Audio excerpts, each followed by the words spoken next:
Hello and welcome to a short intro on how to use anomaly detections engine provided by Datrics.ai. So in order to see the anomalies themselves, you would go to my alerts. Here you can see that there are a different amount of pairs basically for different exchanges. And if we look at something like, for example, Bitcoin to stablecoin, we can see that there was one upshift that can be considered as an anomaly. You can see it's shaded light green. That tells us that this is a very mild anomaly.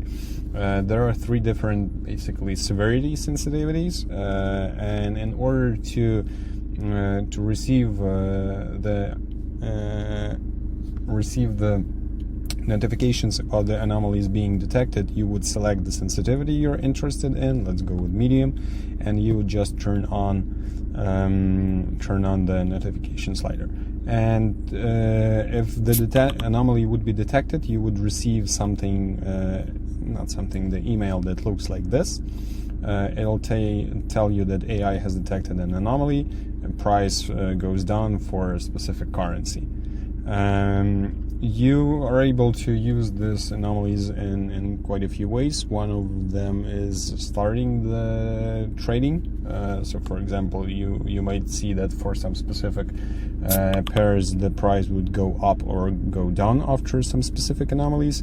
The other way is to influence how your existing strategy performs. So for example, integrating this into a stop loss strategy, or just making sure that the strategy exits whenever some specific anomaly is detected. In order to use the anomalies, every user has three free anomalies provided, and you could refill your balance if you go to Unlock AI, and here you can buy different bundles for the anomaly detection engine. So yeah, the algorithm behind this is based on the heavily modified isolation forest model.